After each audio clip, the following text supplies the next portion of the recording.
And ask that everybody stand for the Pledge of Allegiance. Pledge allegiance to the flag of the United States of America and to the republic for which it stands, one nation under God, indivisible, with liberty and justice for all.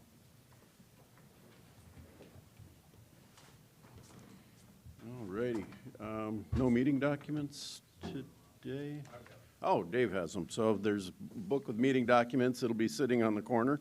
It's open for the public to review. If anybody needs a listening device, ask one of the county staff. Carol would get that for you. Avoid embarrassment, silence your cell phone. All righty, moving on to routine business. Look for a motion to amend the agenda to remove items number 25 and number 26. That's my motion. Second. Motion and a second to amend the agenda. All those in favor say aye. Aye. Approve, same sign. Motion carries. And now we'll look for a motion to approve our amended agenda. Move for approval. Second. Motion and a second. All those in favor say aye. Aye. Opposed, same sign. Motion carries.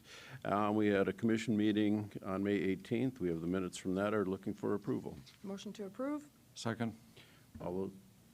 Motion by Heiberger, second by Barth. All those in favor say aye. Aye. Opposed, same sign. Motion carries. And do we have, okay, we don't have a, never mind. I was thinking we had a joint meeting. We had to approve minutes from the joint meetings tonight. All right, we have bills to be paid in the amount of $632,316.83. Pay the bills. Second. Comments? Commissioner Barth. There's $199,000 to Metro Communications, and that takes a big chunk out of that $600,000 this week. And Metro Communications appreciates that support, so, yeah. All right, motion and a second. All those in favor say aye. Aye. Aye. Motion carries. I can multitask. All right, we have reports that are available from the Sioux Empire Fair Association Audit Report for 2019. And we'll move on to personnel actions. Look for a motion to approve routine personnel actions. Motion to approve routine action. Second. Motion and a second. All those in favor say aye. Aye. Opposed, same sign. Motion carries. Morning, Carrie. Good morning, Carrie Deaver from Human Resources. I'm here this morning to request your approval on some leave benefit changes effective June 1st. Of course, you know, throughout the past several months, over a year, we've been changing our policies and procedures, sometimes what felt like on a daily basis to deal with COVID. We've extended our COVID-related leave benefits through the end of May. I am pleased to let you know that I think throughout the whole entire month of May, we've had maybe 4 people who even needed to go out for even a small period of time, usually less than a day. So things are much more in hand, and we're glad to hear that. So today I'm asking for your update on our leave policies, and then I also attached for you some of our COVID procedures that we've been using throughout the past year and updates for that. So as a quick summary, really what we're saying is we're still going to want to follow, of course, CDC guidelines. Encourage our staff to do that as well. Make sure that people are social distancing when they should. As far as when our employees might be impacted by COVID, we're going to move to following CDC guidelines if they have COVID, of course. But for individuals who maybe been exposed, we want to move to following the guidelines for our critical infrastructure. For our paid time off benefits, what I'm really asking for your approval is to revert to our previous policies with one exception. If we did have employees who were somehow impacted by COVID and needed to be out for a lengthy period of time, what we would like to do through August 20th only, as sort of a testing phase, is to allow the treatment of COVID-related absences like a serious health condition. In other words, under our policy right now, serious health conditions, people go out for a long period of time. The first 24 hours are PTO, and then after that, they take extended sick leave. So even though COVID isn't always a serious health condition, we'd like to treat those absences, including like a daycare closure, along the same time frame. And that's the main crux to what I'm asking for your approval for today. Questions? Basically, we're giving them access to ESL, otherwise they wouldn't have the ability to access that for COVID-related issues. Correct. And we'd be ending, of course, the COVID leave balances that we had given staff access to during the past year. So everybody was given a couple of weeks of COVID-related time off. And what we'd like to do in that case is we intend to freeze any existing balances just in case something happens this fall.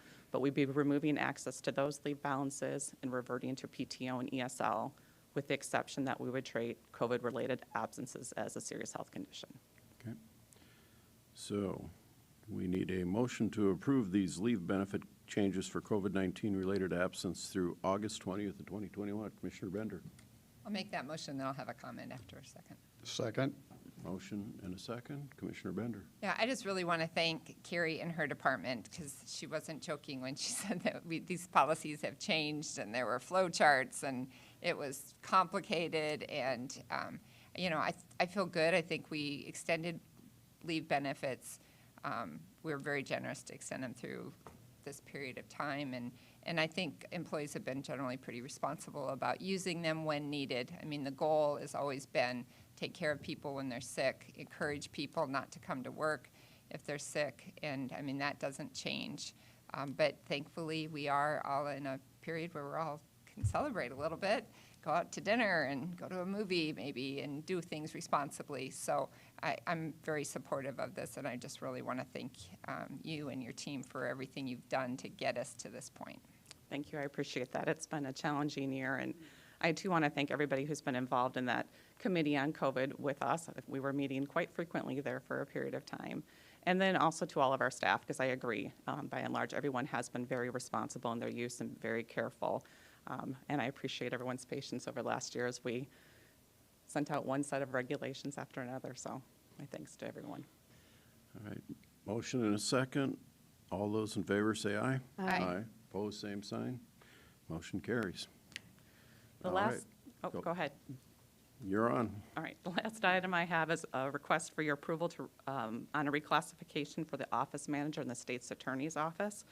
It's currently graded at a pay grade 14, and the reason for that is when we went through our study, it was a lead worker over about 6 staff members. And over the last several years, it's now become the formal supervisor in all ways, including evaluations, hiring, disciplinary decisions, and recommendations for 10 legal office assistants. Given that level of responsibility, it's more appropriately classified as a pay grade 16. Daniel's here if you have any questions on the job itself or the duties or responsibilities. Questions? I would make a motion to approve. Second.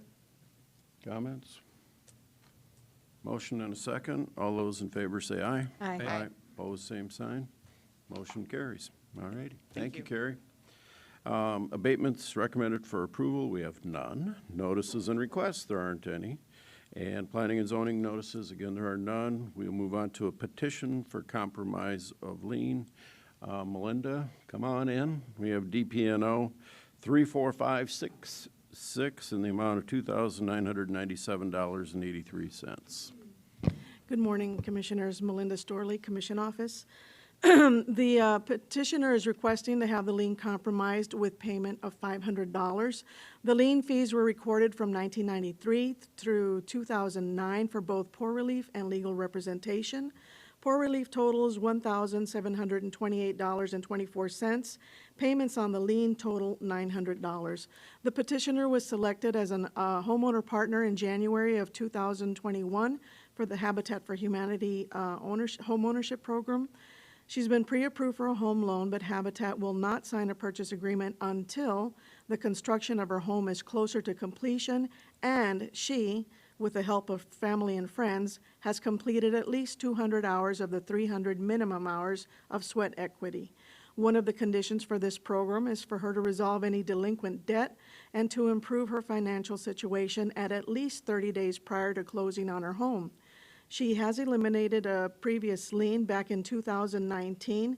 She was just removed from the lien and the balance was left on her ex-spouse. She's now attempting to have this lien compromised and released. She's currently employed and earns $1,776.87 biweekly. Her 2019 income tax shows wages of $36,495 with a refund of $7,901. In her application, she claims an annual income of $38,000 with a total of $247 in assets and $132,300 in liabilities. That seems like much. Let me, if you don't mind. That's correct. That was in, okay. I did the math. Okay. Okay, That's all I have. okay. I'll- Petitioner is here. The petitioner is here. Do we usually go to the petitioner, or do we ask questions first? Questions first. Hmm? Questions first. if you have Questions any first, questions. okay. Any questions of Melinda?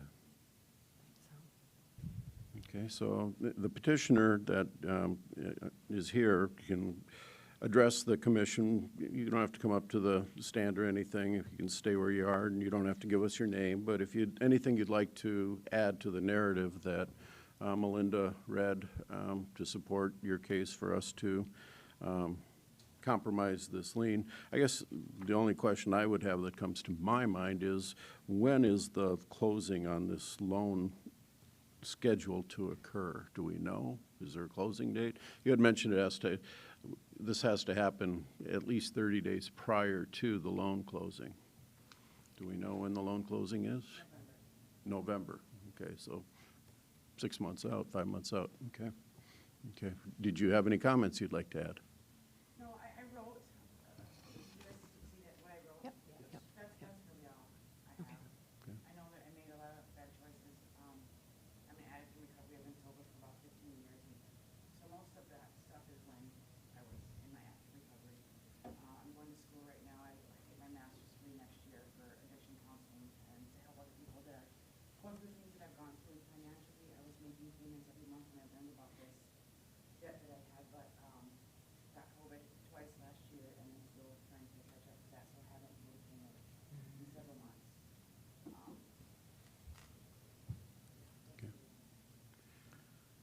Commissioner Barth. Thanks for being here. I have a question as far as the hours in the Habitat program.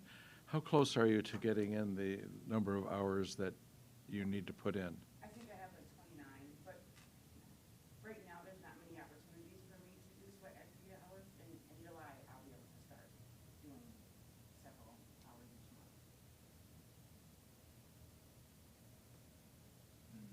Other comments, questions? Commissioner Benega. I would just make a comment that reading through your application, I was amazed that you were able to do what you were able to do after 15 years of being sober and then giving back to the community by being a counselor. I appreciate that and certainly will support the settlement of this because this doesn't happen very often. I would second that. I mean, I wish the public could read the statements that we got to read. It's very inspiring to me, and I hope you share your story often with folks because I think it would be very, very inspiring and give people hope that it can be done. So. It's the same, you've done a lot in, the years that you've been there, and she's raising children, and she's hopefully done a really good job. I think somebody's in college, or, so she has done this all on her own and overcome a lot of hurdles. So I appreciate what you've done, and I appreciate the fact that you would show up, because not everybody does, so. I would make a motion to compromise the lien 34566 for $500. I'll second that motion. Motion and a second. Other comments? Mr. Chair? I'm in sympathy with Commissioner Benega's motion. At the same time, I'd like to see more work completed on the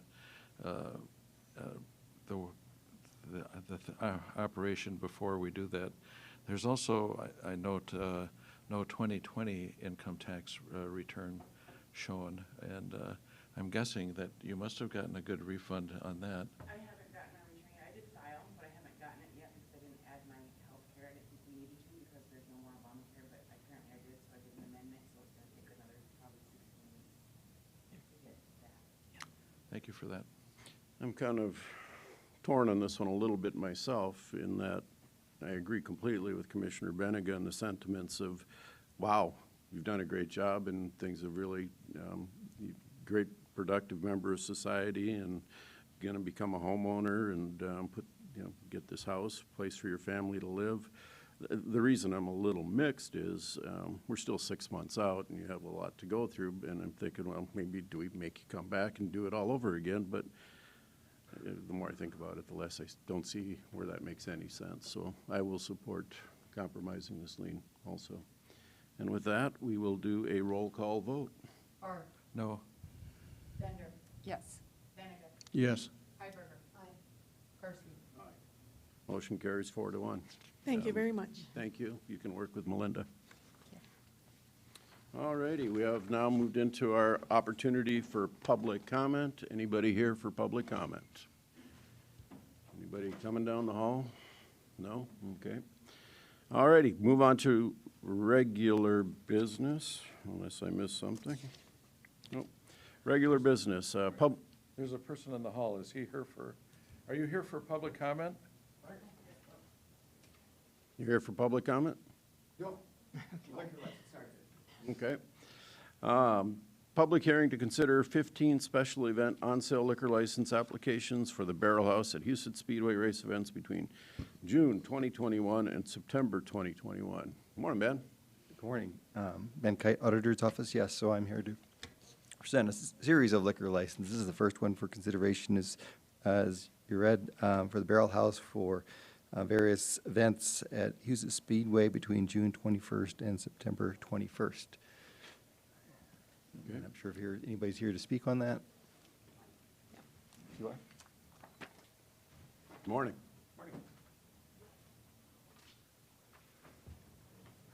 Mark Fonder, I'm doing the concessions and out at the racetrack. So they applied for a liquor license, the new owners with the city of Brandon and that, and it's not approved yet till the end of the race season. So basically what we're trying to do upstairs, we got the suites and that, and we're just trying to take care of them. So Does the city of Brandon have a liquor license available or not? they're waiting on the census. So they said, I think at whenever they're end of the summer, they're gonna apply. So Did this facility have its own liquor license at one time? they did when Chuck Brennan owned it, and then when they And he never renewed it, so it's gone, so now we have to make special, okay. Yeah. Okay. Yeah. Questions? Motion. Got to have a public comment. So if there's anybody, I mean, not public comment. I thought that, okay, so you're speaking obviously for a proponent. Any opponents to granting this liquor license, special event, 15 events, if you want to know, and Houston's has their events, there they are. Yes. I'd like to ask the auditor a question. Ben, how many days can you get a special event liquor license? I mean, can I get 366 in a leap year, or just 20, or? I'll be honest, I don't know the laws on that. I know that we have other events that people ask for more than one day, 1, 2, or 3 days, if it was like a weekend. So I'm not sure if there is a limit on the number of days. Obviously, this person is looking for a series of one-day event licenses. And the cost per day is $50, I believe? Yeah, $50 a day. Well, Mr. Chairman, I'm certainly in support of this. At the same time, if there is a limit, we should find out what it is and try to urge Brandon to act in As soon as the census Quickly. is in. May have some comments from legal. Actually, more of a question, Mr. Chairman. I'm doing a quick checking because if the city of Brandon issued a license to this location in the past, I'm not sure the county can issue a special event license to this location now. The city of Brandon would have to do that. It's not in the city limits of Brandon, though. Well, then how did they issue a license to the location in the past? I think the comment was yesterday by how many miles the radius is from Brandon. So I think, I mean, I don't know what your part of the law is, but that's how they got it from Brandon, is because they're in that zone of Brandon issuing Which brings me back liquor to the first licenses. question, is whether or not that same geographic location. So I'm just checking if maybe you could defer this down the calendar or your agenda just a little bit. We could double check without Well, Mr. To the Chairman, end of our agenda. We do Defer to the have, end of the agenda. the first event is June 13th, so there, But if we deferred it to the end of today, you're talking right, just to yeah. the end of today's agenda. So we'll move this item to, after item 27, give you a chance to look into it. We don't want to waste your time. Okay, so we're going to move this just to the back of our agenda, which we will get to in a little bit while we have time to make sure that we have the authority to grant this. So I'll suspend action on that for now, and we move on to another liquor license. Yes, so we have here to consider the liquor license renewal application for Pumping Pack due to a liquor license compliance check violation. I think you missed the one for the Did I miss one? fairgrounds. Sorry.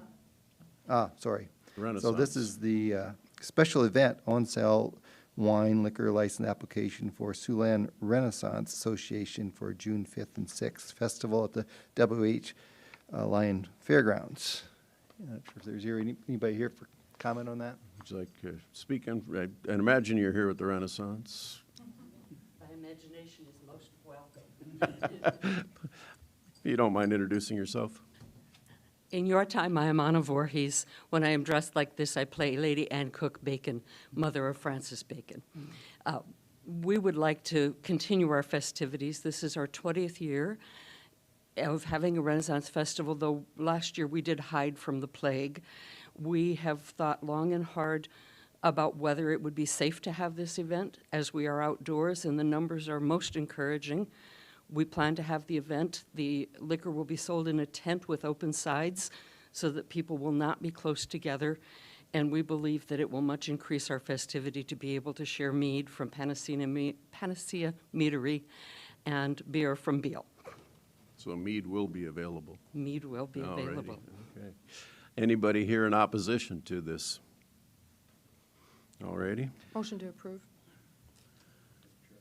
well, second, with just a comment. Second by Barth, okay. That the Commissioner? need for mead makes me feel more festive. Agree. All those in favor say aye. Aye. Aye. Pose same sign. Motion carries. Gramercy. All right, we are now on to the liquor license renewal for Pump and Pack, and we're doing this because of a liquor license compliance check violation in the current licensing year. I have nothing to add. Okay, so that license check looks like it was done back in February, and do we have anybody here from Pump and Pack?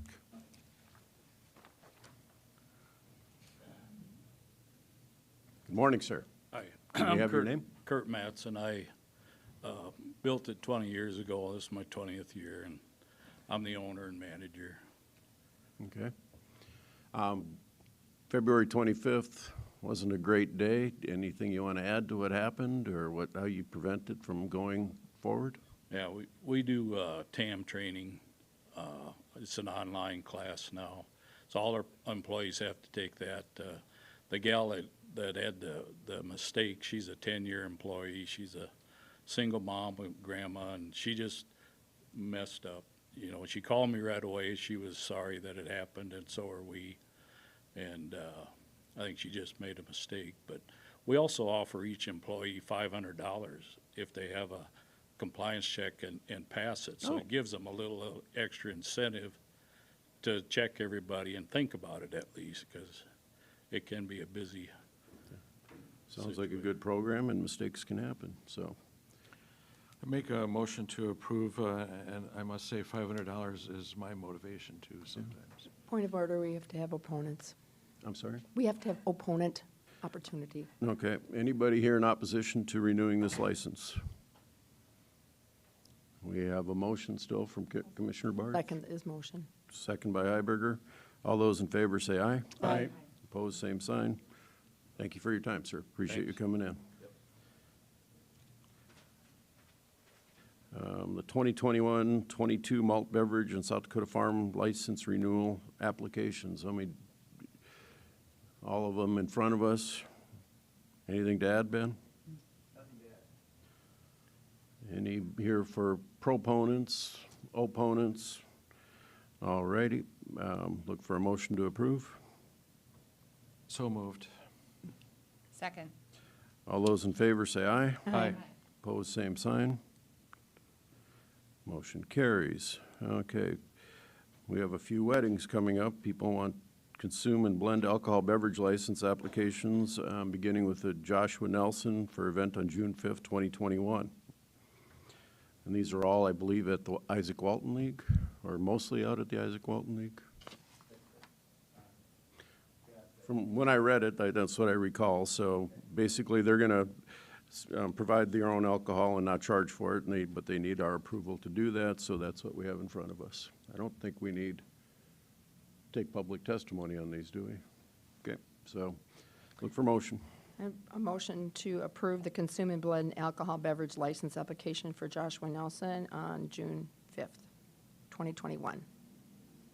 Second. Motion and a second. All those in favor say aye. Aye. Opposed, same sign. Motion carries. We have the same consume and blend alcohol beverage license application from Todd Spomer for an event on July 21st, 2021. Motion to approve. Second. Motion and a second. All those in favor say aye. Aye. Opposed, same sign. Motion carries. A lot of weddings coming up. Again, motion to approve a consume and blend alcoholic beverage license application from Andrea Carlson for an event on June 26, 2021. Motion to approve. Second. All those in favor say aye. Aye. Aye. Opposed, same sign. Motion carries. All righty. Moving on to the Coronavirus Local Fiscal Recovery Fund Agreement. Yes. Go ahead and brief us. So back at the end of April, I provided a briefing on the American Recovery Plan Act, which allows Minnehaha County to receive about $38 million in grant funds to be applied towards coronavirus relief. My request today is for a motion for you to authorize the Commission Chair to sign the Coronavirus Local Fiscal Recovery Fund Agreement that basically just acknowledges that we would comply with whatever rules that are on the grant funding, and that once we provide them with our signed form, they would start to send those funds to us. So I do know that other counties within the state have started to receive their funds. So if we sign this, we probably get half of that within a few weeks, and then we could start to understand the best ways to allocate those resources. All right. Questions for Ben? I guess my first question is when will we get all the details on regulations on what can and can't be spent? Well, I think if you ask the U.S. Treasury, they probably have provided those. It's just how do you interpret those, right? Right. So I think we've started to have some conversations with our peers around the city and how they're thinking about it. And I think we'll continue to have those type of conversations to understand, how we can spend those monies. We're getting a better handle on that.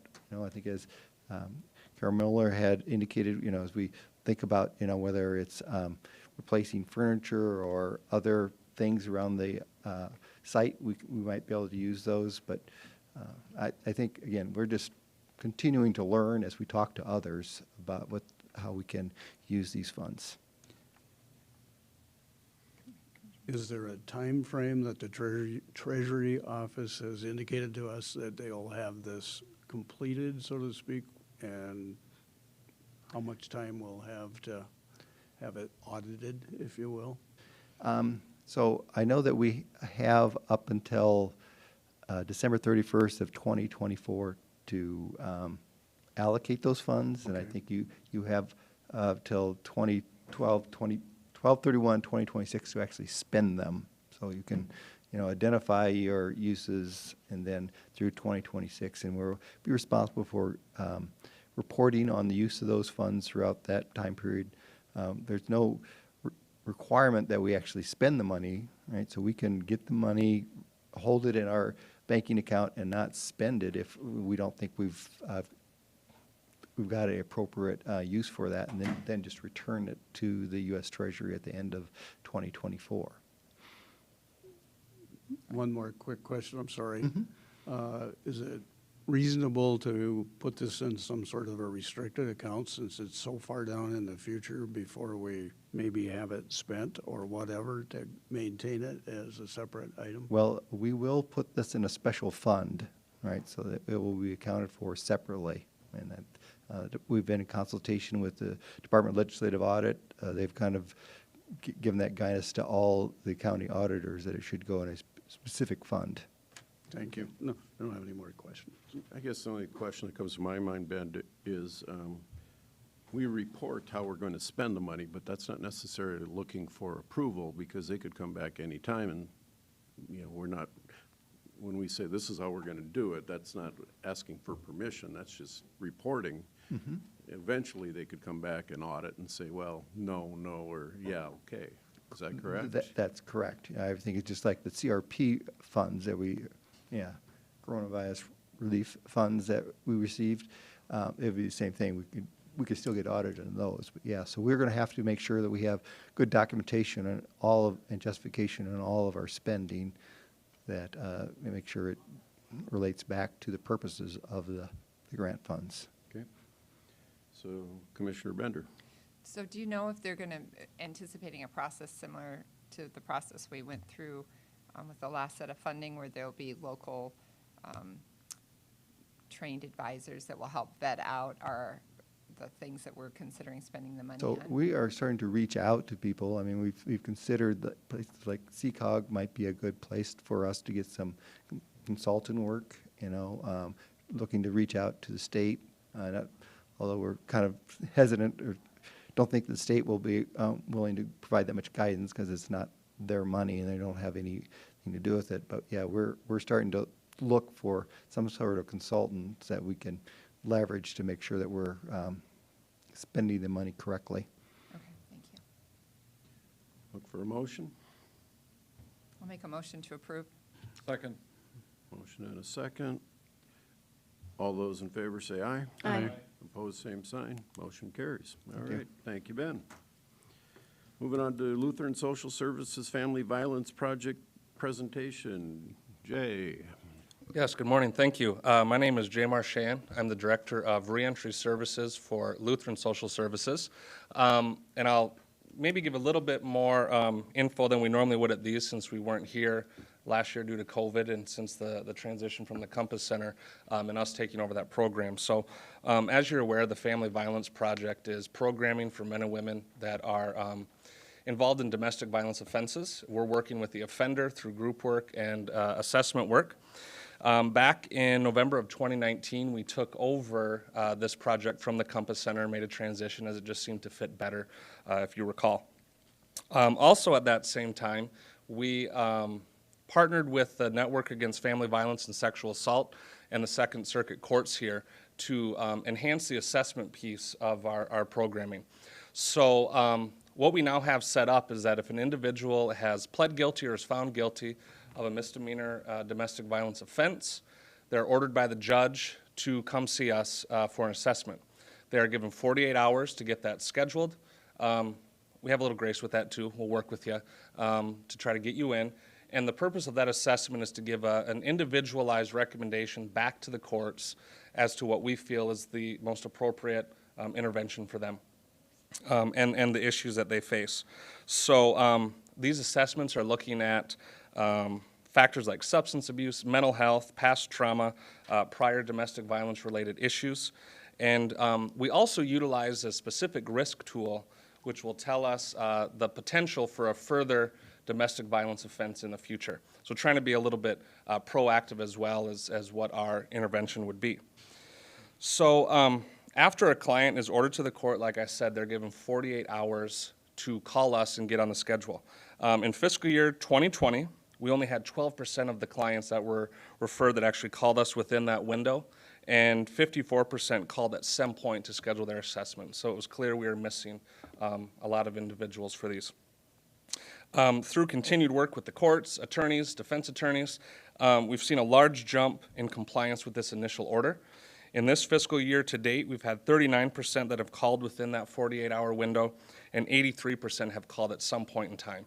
So we're confident that we're moving in the right direction of accountability for these individuals that are being sent to us.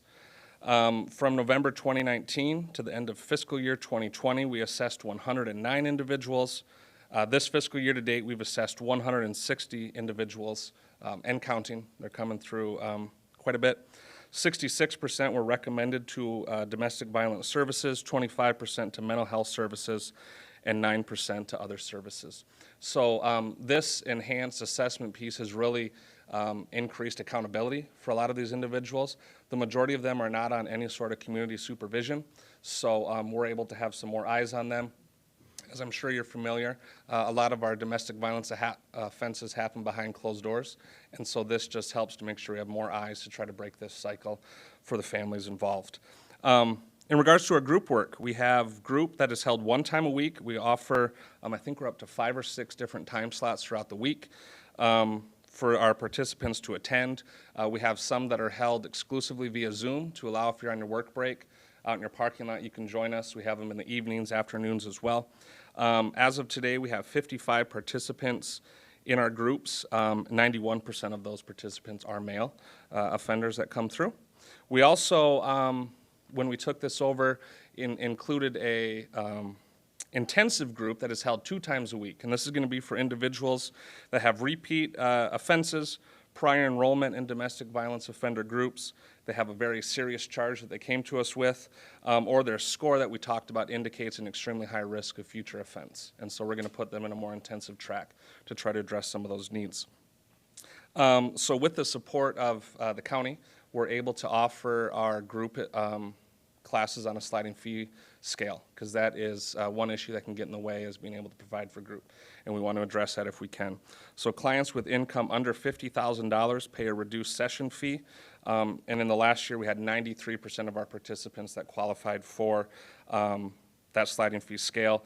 We also offer a hardship waiver for those that are lower income still than that, with some of them paying as little as $5 to $10 per session for group. So we're really trying to address as many barriers as we can. The assessment, if you're on a misdemeanor domestic violence charge, is free through our partnership with the network, so we've eliminated that barrier as well. Since taking over this program in November 2019, 59% of our clients have successfully completed the program. 85% have not re-entered the criminal justice system for any domestic violence-related offense. So we're seeing positive numbers. Unfortunately, we're seeing a lot of individuals referred, a lot of individuals coming to group, but once they do come to us, I'm hopeful we can do some positive work for them and the families. So again, without your support, it'd be very difficult for us to provide this on any sort of reasonable scale for the clients. Any questions? I guess I have a question and Yeah. a comment. So 46% aren't contacting you. What's the repercussion? I mean, if they're ordered to, but they don't do Yeah. it, what? So we have a whole system in place, and so how it works is if you're 48 hours, right after court, we're sent this notice saying they've been referred, and we sit and wait.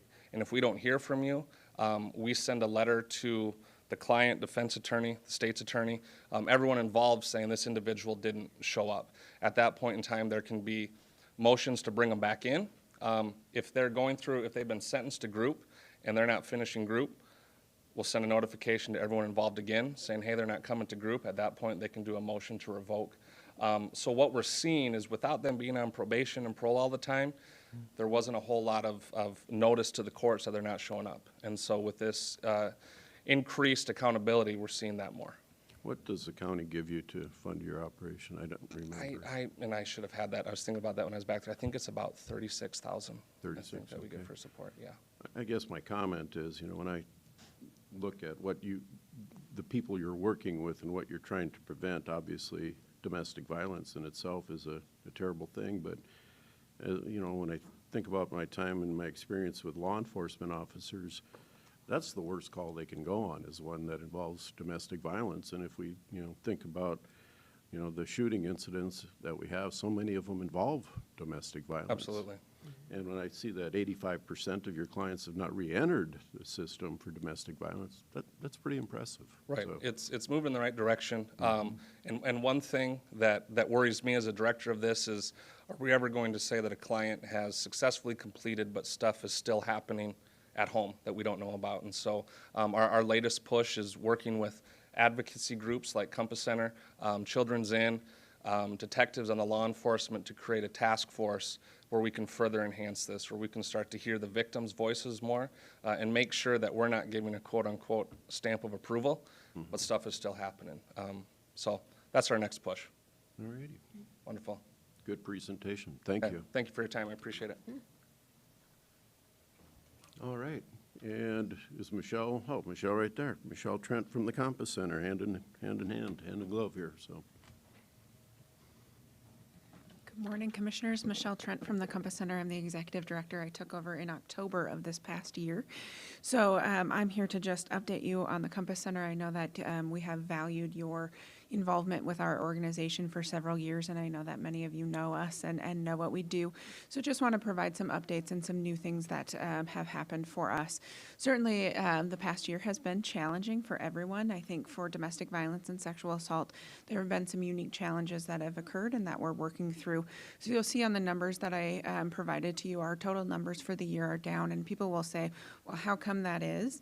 And we've heard in the news that domestic violence has gone up. And what we have found and what we've heard from victims is that violence is occurring, but they're not able to as easily come in to see us. And so we've got folks that, we were doing telehealth for a while, or their partner was laid off of work or something like that. And so that restricts their ability to move, to come in for sessions. And then we also know that people are just stressed. And so mental health and services are hard when you are really stressed. So we have parents who are homeschooling multiple children. They're working from home. They're trying to navigate all of those things. And so it's been a very stressful year for the victims that we serve. We have noticed a trend for our particular victims that the violence that they're reporting is increased in intensity and in danger to them. So we have folks that have reported multiple instances of violence in the past, but are now talking about violence that they needed medical attention for, or that was significantly worse. So that's something that internally we're monitoring. You'll see our age breakdown. Our greatest population always is 25 to 29-year-old victims, but we are seeing a large number of victims from age 0 to 12. And so the Little Navigators program that I included information about for you in there is aimed to address that. So across the state, across the county, across the city, there is a shortage of registered play therapists and therapists that work specifically with children. There is, in every play therapist, there is a waiting list for children to be seen, including at the Compass Center, because there's just not enough. And so we identified that as being an issue and said, how do we, I can hire more play therapists, but the need will always be higher than what I have. And so really looking at what can we do to partner with the community to tackle this problem. So we've partnered with MB and South Dakota Parent Connection to aim to address this issue. And so what we've done is started a therapy treatment program in a preschool. So we have a classroom at MB South in which we provide group therapy to, right now there are 7 children enrolled in our pilot program. These are children that have experienced violence or whose parents have experienced violence or at high risk of experiencing child abuse. So children who have problematic behaviors are often high risk for child abuse because people get frustrated with them. And so we have kids in there that are at risk for child abuse. And so that program is aimed to we provide 12 hours of intensive group therapy to those kiddos. We also have a parent program. So we work with the parents through South Dakota Parent Connection to provide them education, to provide them support. So parenting a child who has special needs or who has problem behaviors is very frustrating and stressful, and it can make people feel like they're alone. And so that parent group has become just as much support group as it has education. So we do parent education in there as well.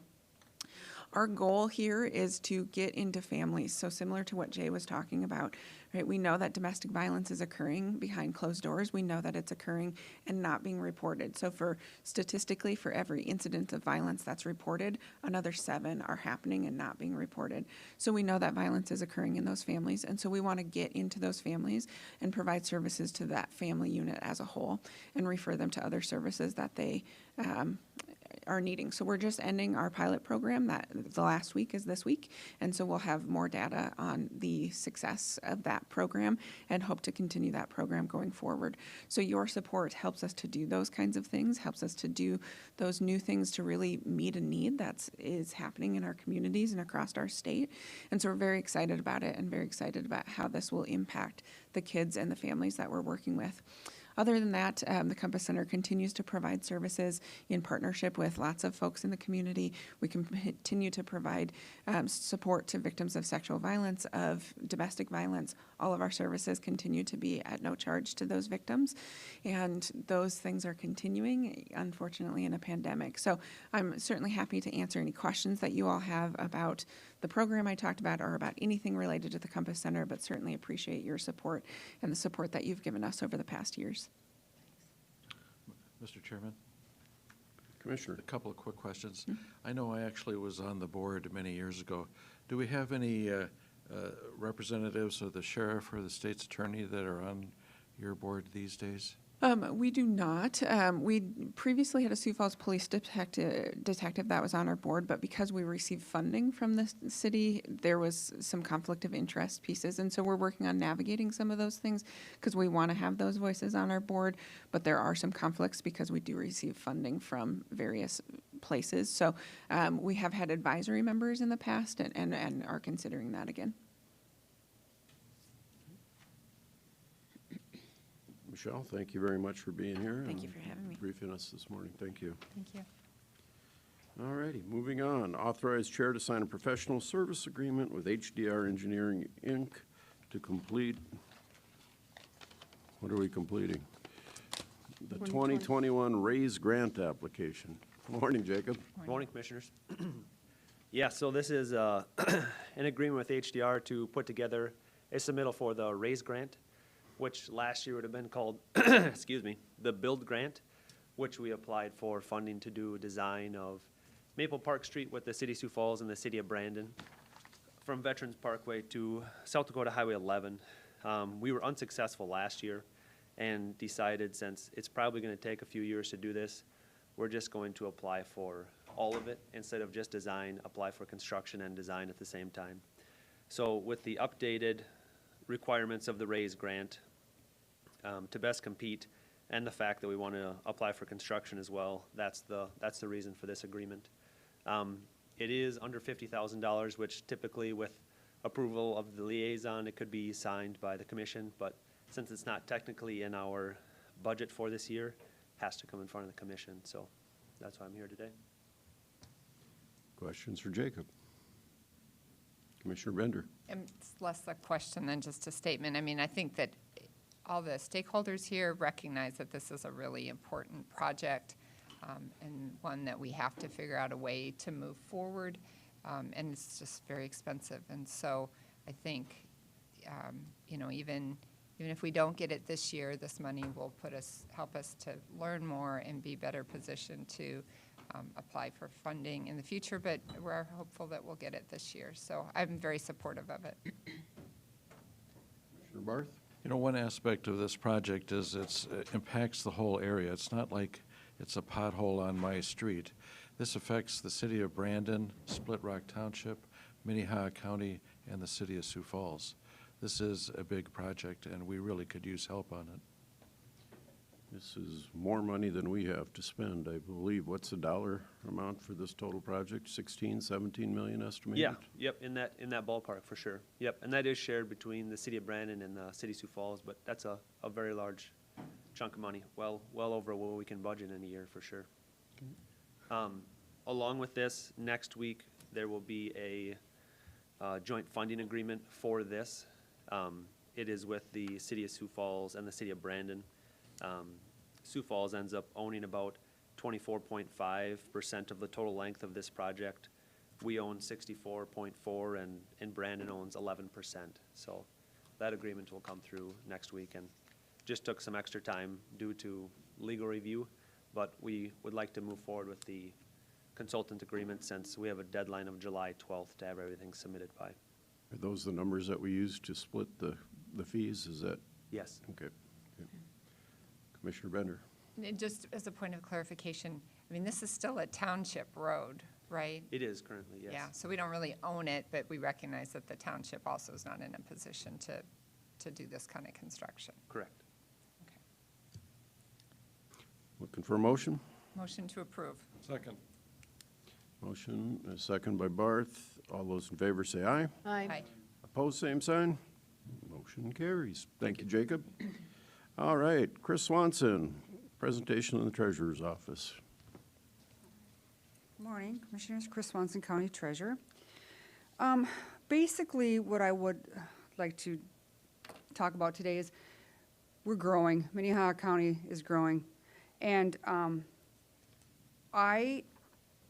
since I've been in here for, 5 months, it's been kind of interesting, the numbers I've seen and what I've seen at the windows. It's, in fact, just the other day, last week, I'm following the tax and license technicians just to see what kind of business is coming into our office. Is it more registrations, property taxes? What are we doing here?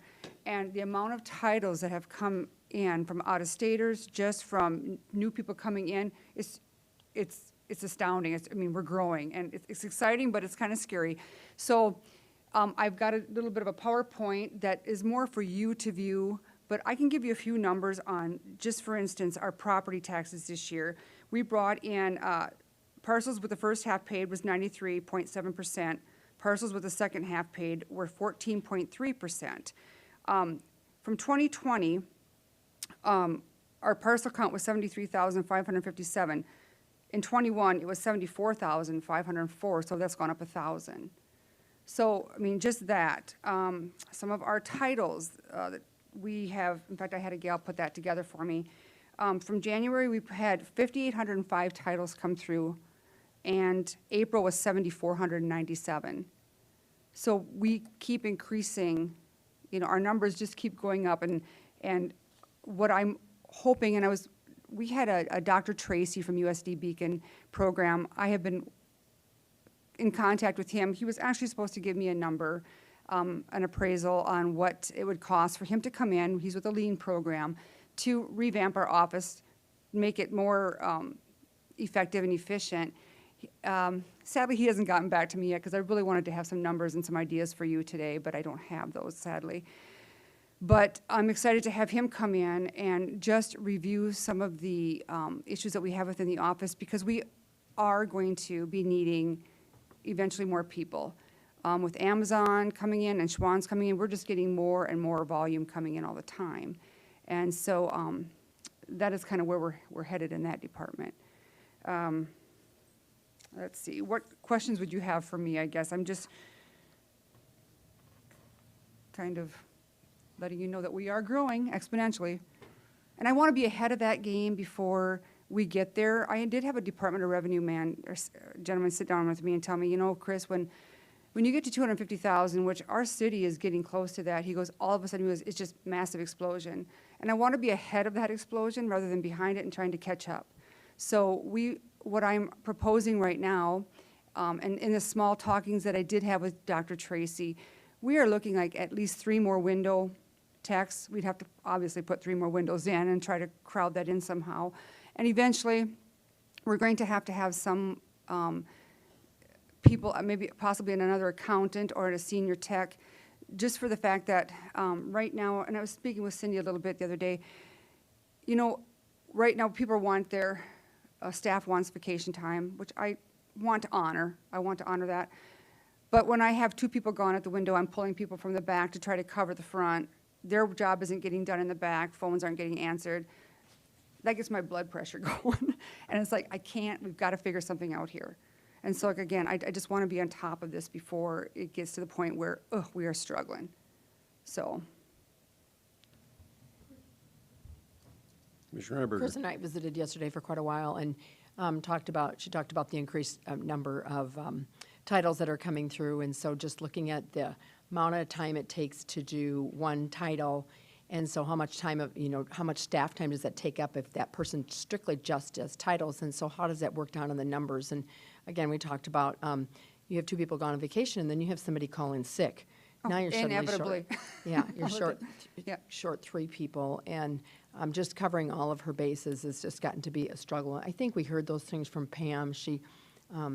She definitely had a difficult time trying to explain to us what was going on. I think Chris is doing a better job of trying to figure out where those numbers are at, and to cover things. She's also increased the efficiencies in the office and continues to work on that, like the scanning of the Yep. of checks and some of the other things she has done in her office, and trying to cross-train in some of the efficiencies she's tried to do to see, how can we tighten things up, and do we still need staff? So I think Right. she's on the right track. And that's where I think Dr. Tracy would be really good about coming in, because he even said, no, he could help.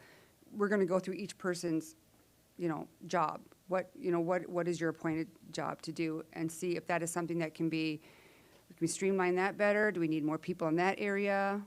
And so that's why I'm anxiously waiting for him to get back to me.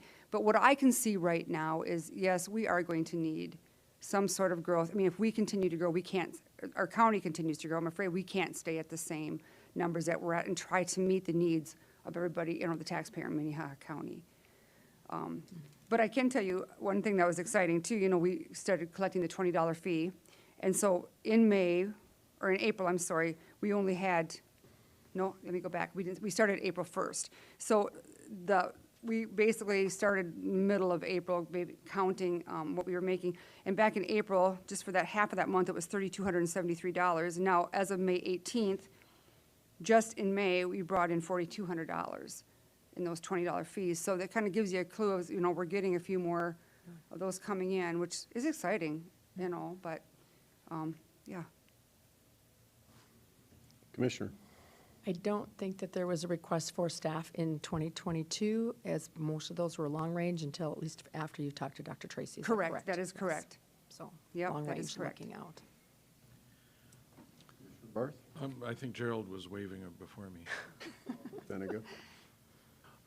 Chris, do you keep track of electronic transactions versus the in-house transactions with the lineup, so to speak? I think a comparison would be helpful, where that can be Okay. tracked, to see if, in fact, we can encourage and do some public service announcements, so to speak, to keep people aware of the fact that they have that option. I will look into that. I will look into Thank that. you. I must say that this is kind of a familiar problem down there. And this building here is not forever. And when we replace it, or when they replace it, because I'll be gone, we could have drive-up windows or something like this too. And I wonder about extended hours, if you started at 7:30 and went till 5:30. And we had talked about that, especially since we want to work on scanning checks yet, because you have to have that deposit in by 5:30, of the working day. And by the time our tellers get done at their windows, it's usually 10 to 15 after. So we've got to come up with another way to make this, how can we get these numbers, everything to the bank by 5:30? Because if we start processing everything after, 5:15, it's like there's no way we're going to get it down there. So that is one thing I have been talking about. I know it's going to be it's going to be a little bit of a shock for them, but I would love to start at 7, and even, I don't know if we can go all the way, even 4:30, 7 to 4:30 would be good, so then we can get those those checks and everything scanned and everything balanced out, so we can get it to the bank. I would love that idea. Mr. Chair, so is Saturday an option? Well, yeah, it can be. I mean, it's going to be tough on some of them, but I think it can be done. I've had a few people say, yeah, I'd come in on Saturday. I don't think I'd get a full staff, but I guess if I said you're coming in, they come in, Or have half of a staff on a Saturday morning, for. One more comment that we talked about yesterday was, a couple years ago, we put up TV screen in the hallway Yep. down there, and Chris just said maybe we could move some of the stuff on that screen and have it a list of what you need to bring with you to get a new title, because inevitably people show up with the wrong information. And so maybe we can use our screens more effectively to actually help expedite that line and get people out of line that don't belong there. Well, one thing I have noticed that I have to change is when somebody does forget something, they'll say, oh, it's in my car. And then they'll put their little nameplate out to shut the window down until that person runs out, gets their stuff and comes in. It's like, that can't happen. You know, it's like they're either gonna have to come back. I mean, I don't know if you want to run out your car, but somebody else is gonna come and take, you know, put that transaction on defer. You bring somebody else in, that guy can wait until he gets back. I mean, you know, and, because we cannot hold a line up like that. Because some of these title transfers can take a while. And so, I mean, normally I'd say about 20 minutes, but some of them have actually taken longer.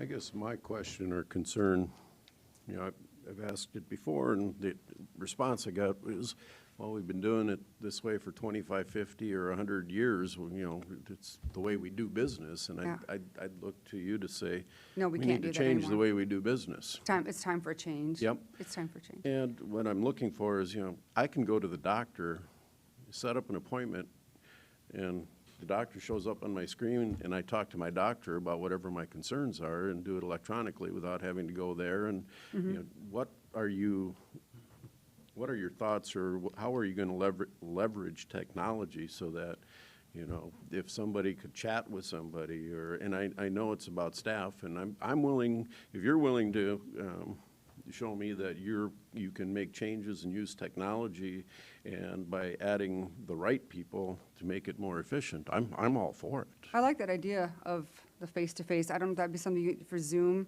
You know, a lot of our phone calls that are coming in right now are from the out-of-staters, the title people, because it's like, what do I need? What do I need?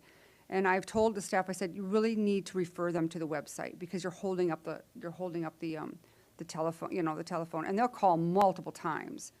And so it's like you know, but something like that, like a Zoom, or that's why I think it'd be nice on that TV out there. This is what you need for your out-of-state titles. These are the documents that you will need, you know, because again, somebody's always forgetting something. Oh, I didn't know I needed that. And it's like, it is on the website. So we need to kind of expand that electronic part of it and see what we can reach. But, you know, even having that TV downstairs, if we had that TV going with information, I do think it would, like, people would look up there and like, oh, I don't have this. I got to go get something else and come back. So, but yeah, there's got to be ways to use the internet or you know, do it that way, yeah.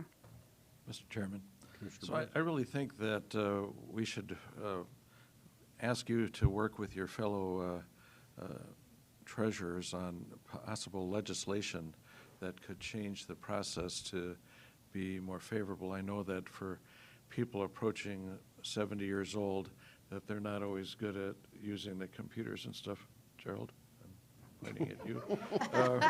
Here, Bart, that's a lot of the problem. A lot of our elderly, well, people my age even, it's like, I don't want to use that computer. It Like infuriates, you know. weeks older than me, so I can say this. But Okay.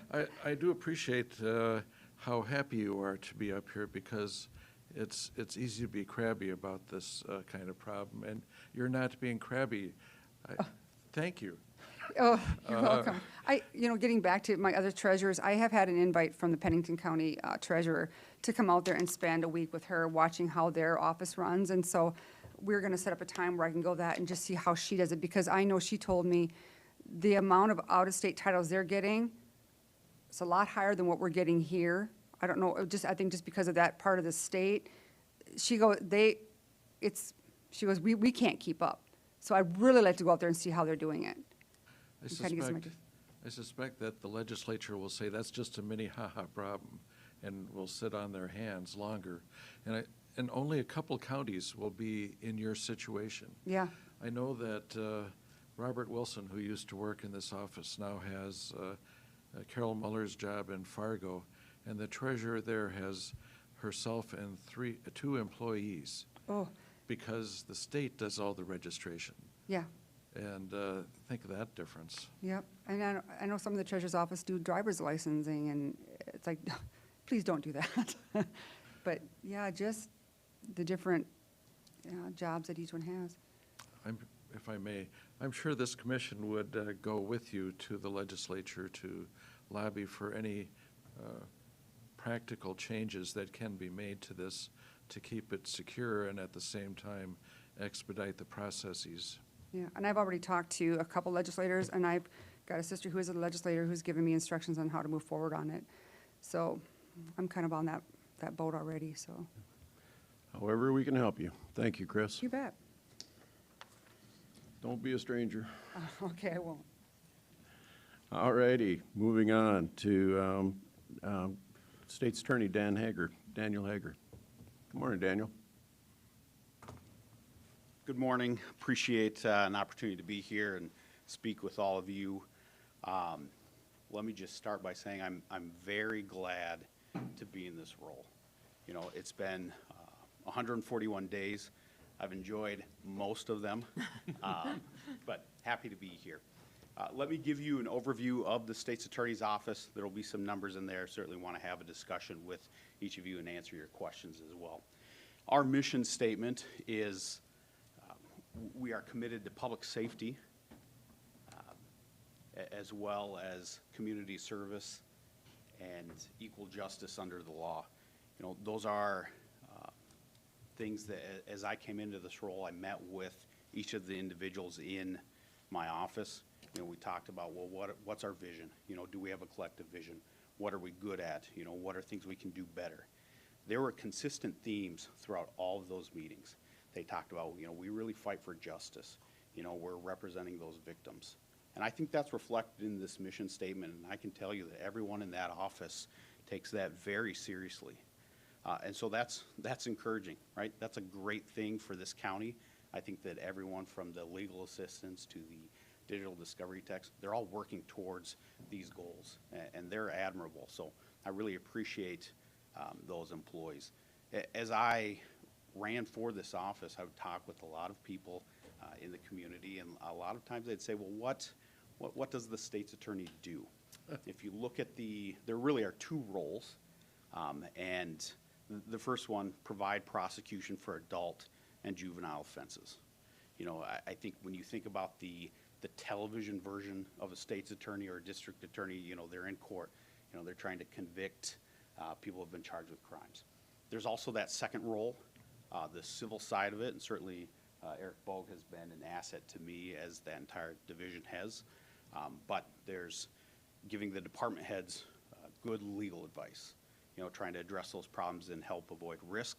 We have the abuse and neglect division that also handles kind of that civil side, making sure that those children are protected from environments that could be causing trauma. So those are really the two roles.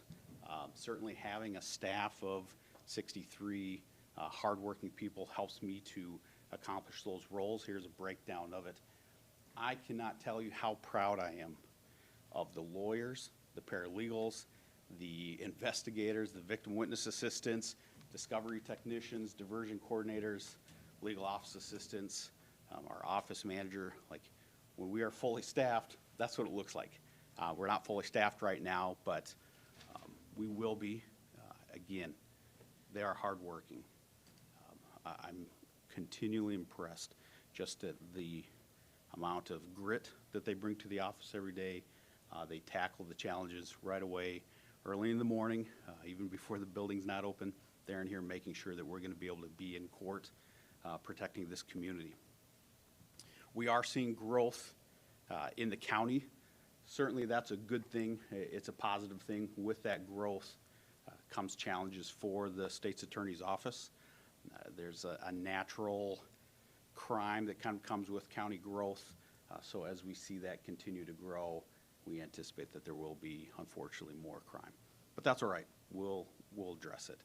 Kind of zooming in and looking at those individual divisions inside of the office, the civil division, we have 4 attorneys.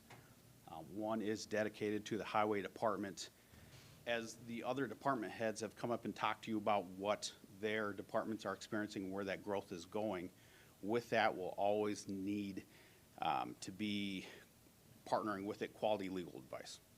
So we have, Drew DeGroat, Maggie, Eric, they are providing that quality legal advice. And so I'm glad that they can do that, but just keep in mind, as the county grows, as those departments come and say, hey, we're experiencing this growth, so is that need for legal advice. What we are seeing is very time-consuming growth as well, the habeas cases. So when you have a defense attorney who represents a defendant, if there's a conviction, they're sentenced to a lengthy amount of time in incarceration, they may allege that their attorney was ineffective. The state will essentially handle that case and try and say, okay, no, the defense attorney was effective, and this is why the conviction should stand. Those are time-consuming. As we see more serious crime happening and those convictions, those habeases grow. That's an area that the civil division is kind of bearing a lot of weight. That's growing. We're seeing more expungement requests. I think that that comes with a vibrant job market. As you are trying to be competitive, as you look for employment or better employment, not having arrests on your record can certainly help you stand apart from other people. So those expungement requests are up. State law changes. I don't need to tell this commission that sometimes, whether through the legislature or vote of the people, there's changes to state law. The state's attorney's office wants to provide good legal advice and help certainly this commission through those challenges as well. Growing sheriff department needs. The sheriff has asked for a dedicated civil attorney to help him as the jail grows, other law enforcement issues. We've assigned an attorney to that. I know that part of the request at budget time will be to replace that lawyer or help fill the vacancy created by that. But glad to do that, and certainly want to give the other department heads the type of legal advice and the mode that they're looking for. This juvenile division, 2 hardworking lawyers, legal office assistant, an investigator, addressing delinquent children, children in need of supervision. That could be someone who's not going to school or a runaway. Hard work. We are seeing, again, a trend towards more serious offenses. We're seeing children who are involved in things that adults shouldn't be, but certainly it's not the same type of behavior that you would want from kids, right? It's not horsing around. Unfortunately, we're seeing attempted homicides. So again, this is an area where having a good team that's handling those is important. We are seeing some success with the juvenile diversion coordinator. Elizabeth is doing a great job there. We had 220 diversion cases last year. 189 were successful. Now that doesn't mean that out of that entire difference that those were necessarily unsuccessful. Some would move out of the county. Unfortunately, some would pass away, so it's not that they're necessarily failing diversion, but certainly 189 successful is a feather in their cap. We average about 120 days on diversion, so trying to get them connected with resources in the community. It's a community-based rehabilitation for these individuals. When you're talking about kids, we want to make sure that we're setting them up to be productive members of our society and just getting them hopefully out of the system permanently. We did refer 41 to teen court. That's, I guess, kind of an alternative court for juveniles. It's a fun thing. I'd encourage anyone to look into it and watch it if you can. The abuse and neglect division, again, 2 attorneys there, 2 legal office assistants, and a paralegal. This division is phenomenal. They do great work. They are protecting children from abuse and neglect. I'm trying to get those children into a place of stability, get them away from that trauma. They're working to rehabilitate the family. In 2020, they spent 37 days in trial. So when you're looking at a work week, that's almost 7.5 weeks of trial work. That number is increasing this year. I think they're going to be at about 29 at the end of this week. So that's it's getting worse, quite frankly. If you look at the open cases in 2019, there were 242 total cases. Now you can look at 199 in 2020 and say, okay, we made some progress, right? That's good, that's less cases. But if you look at the results, 125 of those 242 in 2019 were filed. So I guess to briefly explain, filed means they were more serious. So we took them into court, we had a petition, we're more likely to end up in a trial, so where we're maybe trying to terminate parental rights. That number increased in 2020 from 2019, so although the case number went down, there was more serious allegations, and that's a disappointing trend, but I think that you'll see that. Well, I know you'll see it because I'm about to show you on some other slides. But switching over to the criminal division of the state's attorney's office, we have 10 lawyers in the misdemeanor division, 14 in the felony, 3 paralegals, 8 legal office assistants, 2 investigators, and 3 digital discovery technicians support that side. There is some good news on the misdemeanor side. Misdemeanor crime in general was down in 2020. So that's a good thing. It was down approximately 800 cases. I think we have a slide. I can show you some of those numbers. And that's a good thing. I think we saw less driving offenses, less possession of marijuana, ingesting paraphernalia, the no insurance, driving while suspended, revoked, petty theft. I think that this is not a surprising trend. I think that in 2020 people weren't out as much as they were in previous years, probably not as much as they're going to be this year. Here's the flip side of that. The next slide shows that misdemeanors with victims did increase. So those simple assaults, obstructing, resisting, violation of protection order. So the types of crime that I'd rather see go down, the ones with the victims, unfortunately went up. On the felony side, we did see an increase in crime. They were up approximately 200 cases, so 5%. We did again see a decrease in driving under the influence, the forgery, so going to stores, forging checks. Those were down. Again, that's good news. But the next slide really is, this is the terrible side of crime last year. The felonies with victims were through the roof. Simple assault in law enforcement, felony simple assault, which means you have 2 priors that allows the state to enhance it up to a felony level. Aggravated assault, robbery, burglary, child abuse, homicide. Everything was up, and that's not a good thing. The next slide, this is a number that I want you to really remember. When I come in front of you and say, here's this percentage up, here's this percentage up, there can always be that inclination to say, well, you can make numbers say whatever you want them to say, right? You can twist them. This number is a conservative estimate. I'm not trying to inflate it, and I can explain why I say conservative, but when you look at all of those victim crimes that I highlighted, just the ones that I highlighted, there are other ones that necessarily did not include in this, but that's the number of victims that there would have been more in 2020 than 2019. So when I come in front of you and I say, well, child abuse was up 75%, forget the percentage. We had 38 more children under the age of 7 who are subject to child abuse in a criminal case. I say that this number is conservative because this is looking at it from the defendant's side. So if you have a defendant who's charged with abusing 4 children, I'm reflecting that as one defendant up there.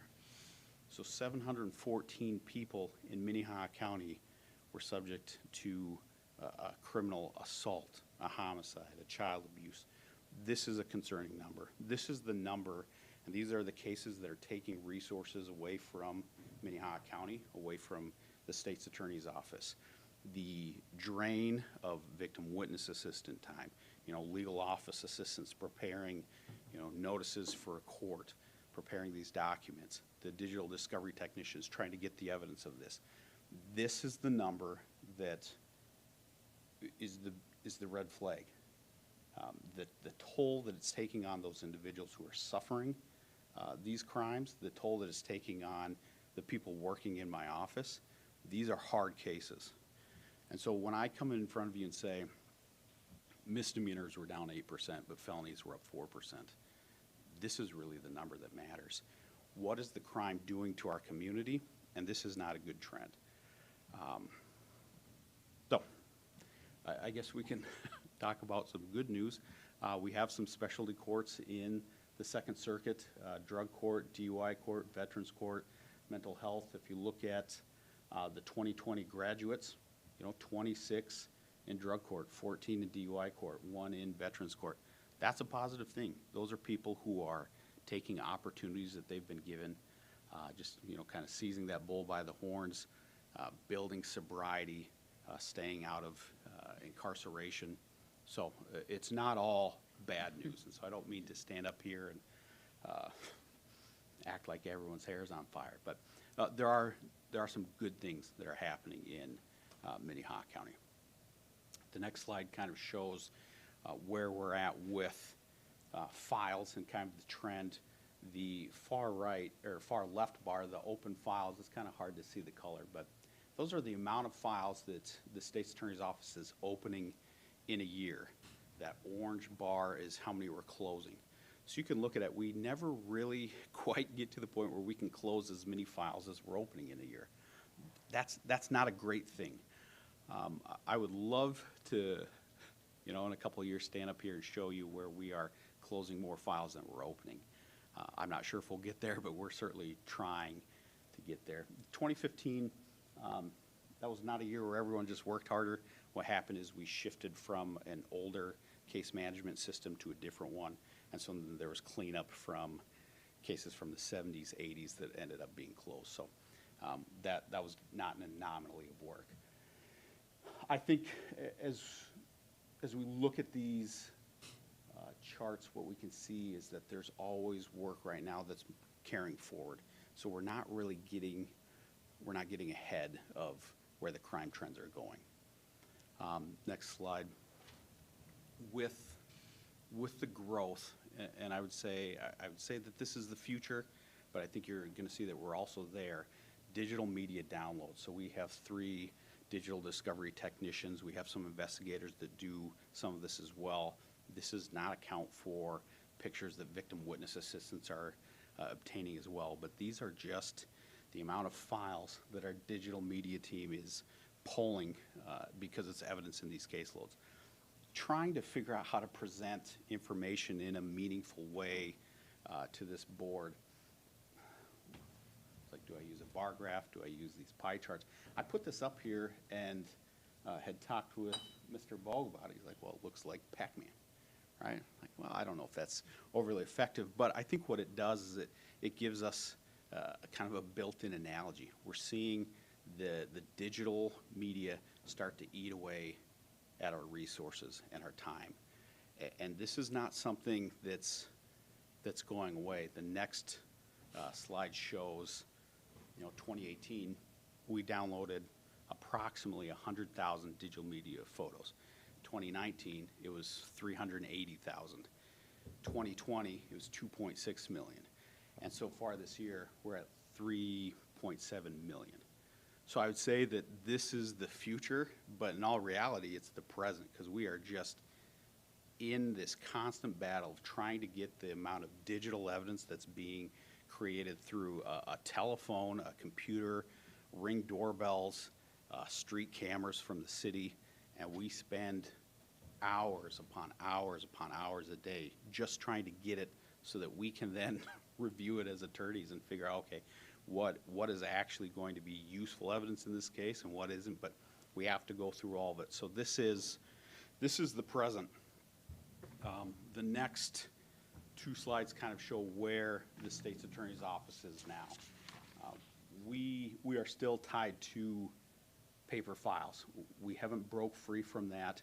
Ultimately, there won't be a state's attorney's office who can come in and say, I'm 100% paper free. But I think that we can break away from some of it.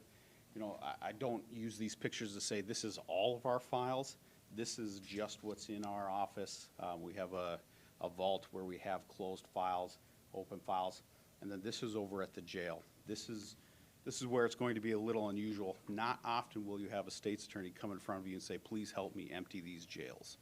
But I'm doing that here because we have cell blocks in the old jail where we are keeping our paper files that we're generating. They are not super well organized. They're there. It's a reality. And I look at this, there can be some dismay, but I also see a big opportunity to improve the state's attorney's office. So when we're talking about those files, where we're, you know, opening 12,000 files a year, I'm looking to try and end that trend. You know, stop creating as much paper, and stop filling jails with old paper files.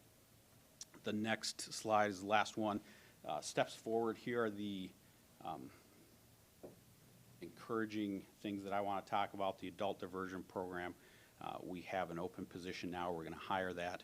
We're going to look for opportunities and creative ways to take people who are becoming involved with the criminal justice system, try and get them reconnected with the community, make them productive. I think that'll be a good thing for Minnehaha County. I look forward to that area growing in the State's Attorney's Office. Continuing to improve the culture. Again, we have a lot of hard-working people in there.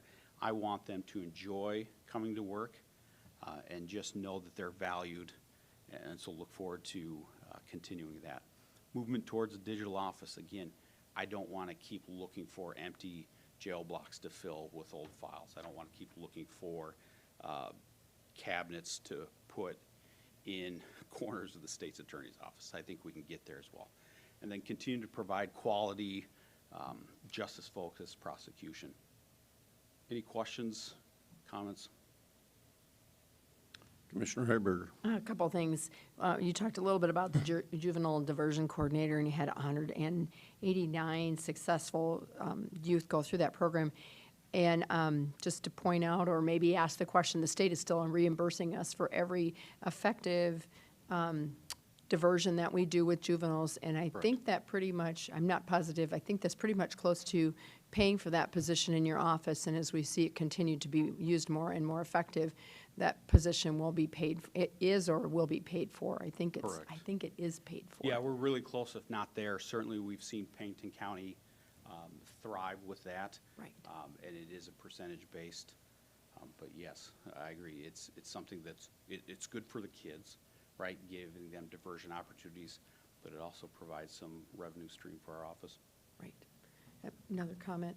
And then on the adult diversion side, one of the things that, and I brought this up a couple of weeks ago, was that the Leaders of Tomorrow of Justice Involved People, there's just a new program that we're kicking off, and hopefully we'll have data in the future. The first class is set to graduate in July. From what we're hearing, it's been very, very successful, and that's really what we want to do, is get these people out of the criminal justice system and encourage them to be effective adults in our society again. And so there's a lot of moving parts going on right now with adult diversion and keeping them responsible for the crime that they have committed, but trying to move them to the next step in their life, which is a more positive, hopefully a more positive avenue. So Absolutely. thank you for what you do. Commissioner Bender. For the viewing public, I just would like to clarify that the paper files are in the old Correct. jail. We didn't build a new jail to put the paper files in, so thank you. Good clarification. And we have room there. All righty. Thank you, Daniel. Thank you. Appreciate you being here. Great presentation, thank you. All right. Authorize the chair to sign a landlord letter of consent to allow the city of Sioux Falls to apply for federal funding. Is Alicia here? Oh, there she is. Hi. Where'd you come from? Good morning, Commission. Thank you for hearing this item today. As I briefed you at the Building Committee meeting, Falls Community Health is eligible to receive up to $1.1 million in capital funding over the next 2 years. As we look at our current and future space needs, we would like to leverage this funding to possibly find some areas within the existing Health and Human Services building that we could expand, but we also suspect that much of these dollars would be used within our existing footprint as renovation dollars. We do intend to work closely with Director Benz on identifying areas of the building that would be appropriate for renovation, as well as adhering to any existing architectural and design standards of the building. As part of next steps with these federal funding opportunities for health centers, we do have to submit a budget. And part of the budget requirements is submitting what's called a landlord letter of consent. And while this document does attest to county support, it does not commit the county or the city to a final project at this time. The timeline for submitting the budget documents is short, especially considering that we are in a transition of health department leadership. So we understand that we have, asked for a short turnaround time on this. But we don't want to, over the course of 2 years, leave this opportunity on the table, and, would ask for your support on this document. State's Attorney Bogue did review the document and offered some edits, including that the city will work in collaboration with the county on any proposed renovation plans, and that the county will review and approve those plans prior to us taking action. And we are in full support of those changes that were recommended to the document. So I'm happy to answer any questions. And just a quick comment, if I could, I'm also very happy that our Chief Legal, Eric Bogue, worked on this.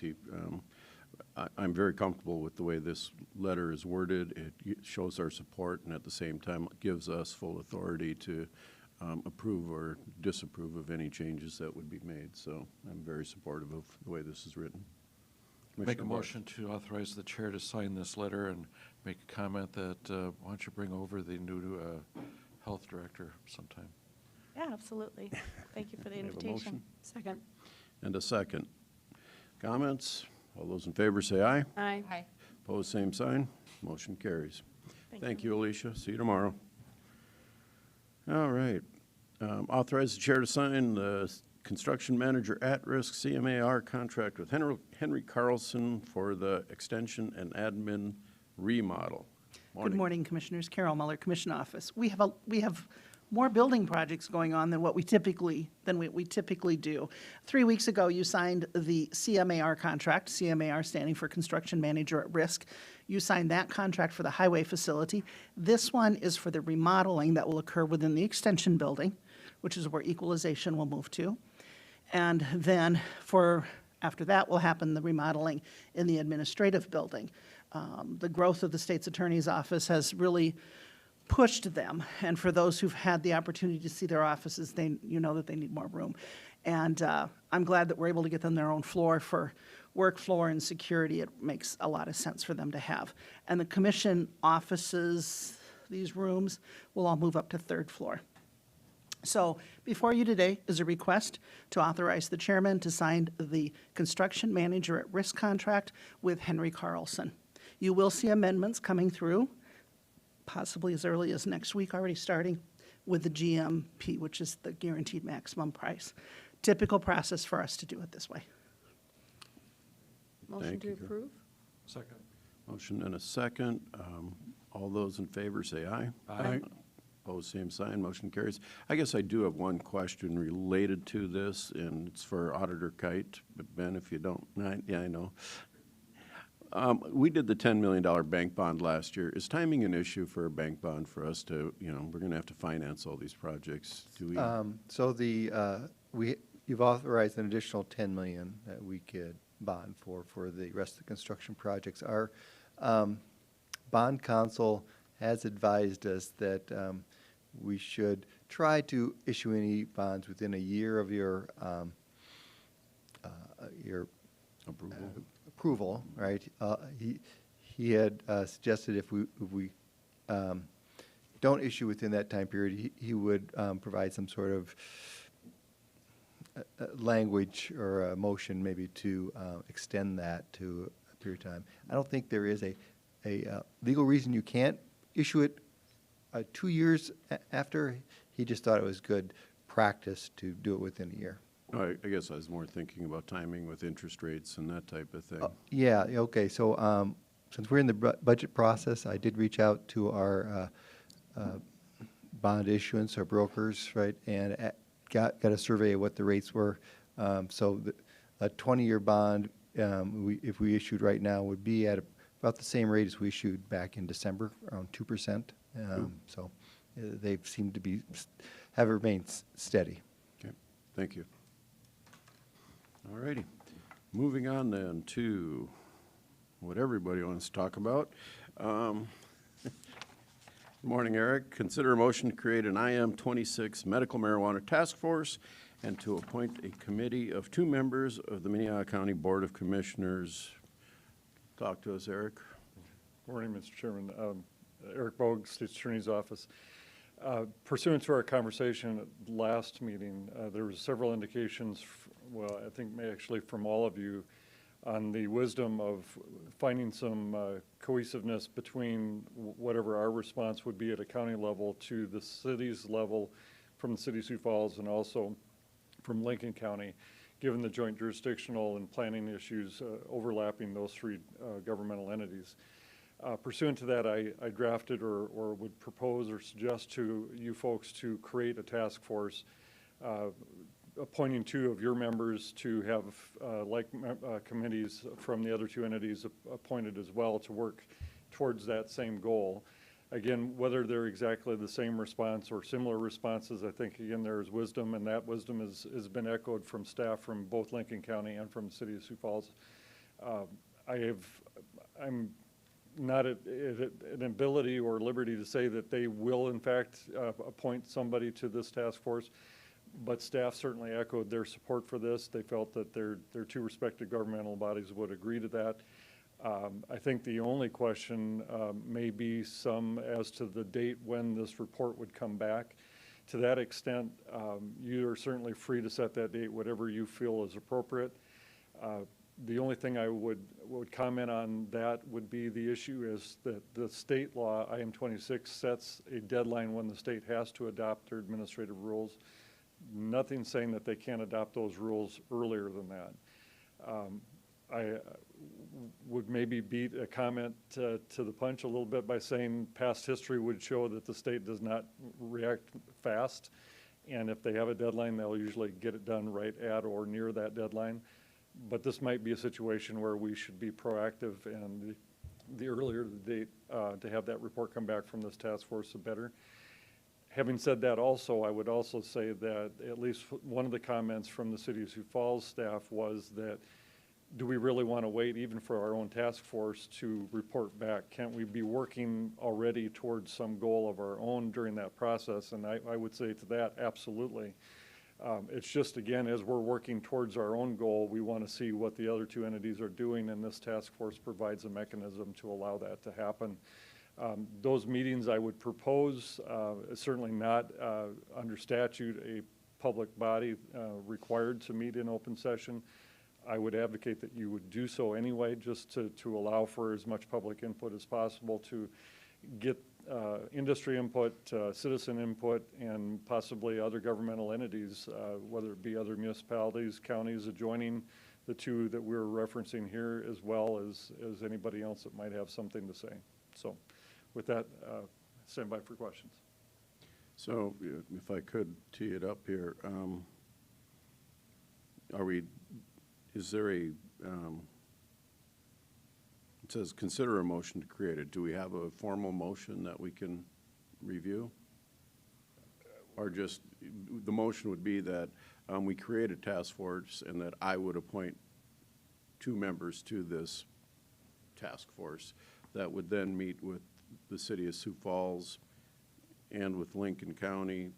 I mean, understanding that there's probably going to be involvement from planning and zoning departments. I mean, what we're trying to accomplish here is to have that cohesive voice in, you know, we have joint jurisdictional areas, especially between Sioux Falls and Minnehaha and Lincoln counties, so that we're addressing all those zoning issues, setbacks from schools, maybe from houses.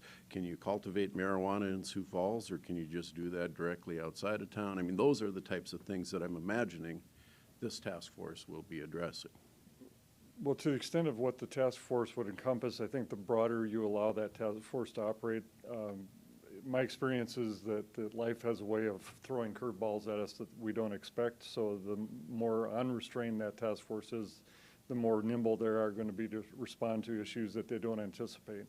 If you put them in a box, the one issue that will come up they can't address is the one you can almost guarantee will come up. So with that, I did type up something along the line of a motion, but again, given the nuance of where my ethical constraints are, I was a little reluctant to send that to you in a sense where I didn't want to step across the line saying this is what you should do. It's maybe a suggestion. So if you would like, I can certainly bring it up and read it to you, but But you've articulated almost verbatim what I would suggest. Commissioner Mr. Chairman, I would just remind you that we'll need to put a date in that, an end date. And I think, we talked a little bit yesterday with Eric about precedents going forward, that in other committees, it's always the chairman who sets those committees. And so that's why we decided to stay with what we've done in the past with committees, that our chairman would appoint people to that committee and set an end date so that we know, so that we at least have some type of a deadline. And summer is never a fun time to do this. I guess the important thing to emphasize is that this task force has no formal rule-making authority. What their purpose is to meet and then bring back to their respective governing boards, whether it be city council, county commission, whatever, the recommendations for public comment and for decision on implementation, either in whole, in part, or not at all. That's where the rubber will meet the road, I guess, is when that recommendation comes back. So it all comes back to we're suspecting the state could say October 31st, but there's some wind in the air that it could happen a lot quicker from the people that I've talked to, that it could move a lot quicker than that. So hence the date to move this forward, have this task force meet quickly, decide what it is that we as a governing body should be addressing uniformly, so that you don't have to hop back and forth across 57th Street to or the county line to skirt one municipality's or authority's rules. So, am I missing anything? No, and Mr. Sherman, the clarification that you gave a second ago is perfect, and I appreciate that. I'm sorry I didn't say it myself. This is a non-binding recommendation from a task force. It would not be binding on Lincoln County, Minnehaha County, or the city of Sioux Falls. It's just a recommendation to allow the opportunity for the discussion to happen and for an opportunity for the three jurisdictions to, given again those joint overlap of planning and zoning, to have something that's similar, should they all three want to do that. So, Mr. Chairman, I like this idea, and I would make a motion to ask you to appoint two people to this. I don't know that we need to give a specific end date, but I would also, if this passes, I would ask Eric a question. Okay, and I think the reason for the end date is to give this task force basically a window to get this done so that it can be brought because of what action might be done at the state level. So your commission of Eric, a question of Eric? Well, I was making a motion. Okay. What end date would you like? What you talked about yesterday? We talked about July 31st. Oh, that's my motion. I'll second Jeff's motion. So then I would say that last night we had a business person proponent of medical marijuana address the Planning Commission. And he claimed that the Planning Commission in Lincoln County had passed his plan. Eric, do you know if that in fact has happened?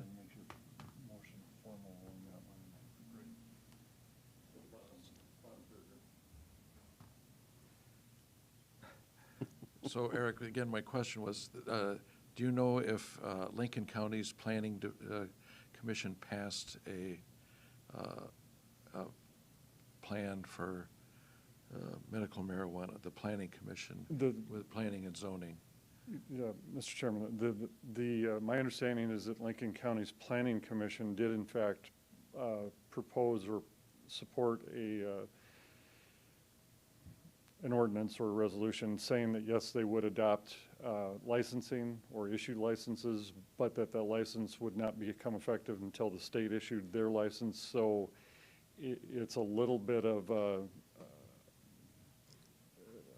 much ado about nothing, because the license at the local level won't have any bearing until the state acts. So it's a little bit of a coin flip of what I think our recommendation or my recommendation had been earlier, to say that you plan to issue those, but you're not going to issue those until such time as the state acts. So possibly a 6 of one, half dozen of another, but it's similar, so. Great. Well, so we're looking for Formalize July your motion. 31st. Yep. I'd ask the motion to authorize the chair to appoint a committee of 2 members of the county board to the IM 26 task force to meet with the like committee on the part of Lincoln County and the city of Sioux Falls to develop a possible ordinance regarding licensing and regulation of medical marijuana under initiated measure 26, and then report its finding to the county board of commissioners no later than July 31st, 2021. That's my second. All right, motion and a second. The only additional comments I have, I know the city council is meeting at 2 o'clock in a special meeting to talk specifically about IM 26. I plan on being there, so if anybody else wants to, I'm sure it'll be on TV or Zoomed or whatever, so if anybody else wants to pay attention to what's going on, it's there. So we have a motion and a second. Additional comments? All those in favor say aye. Aye. Aye. Opposed, same sign. Motion carries. Thank you for your work on this, Eric. Absolutely. Touchy subject.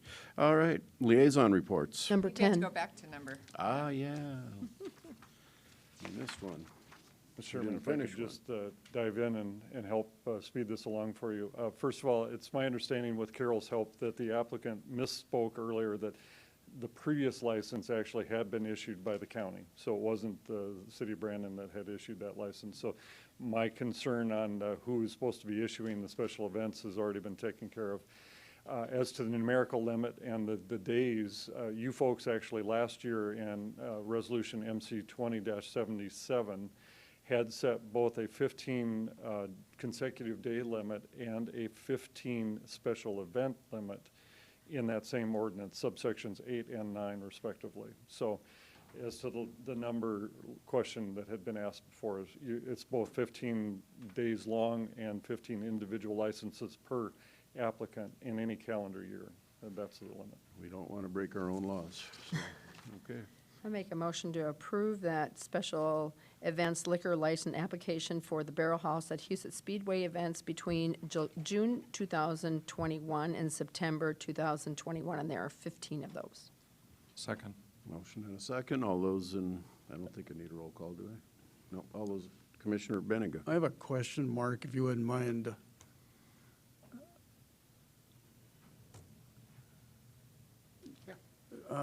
Do you have an hours of operation plan? Because I remember getting lots of phone calls when Huset's was running about the noise ordinance, how long they were in operation and all that kind of stuff. Yeah, and their goal this year is to be over by 10:30, no later, and last week it was done at 9:05.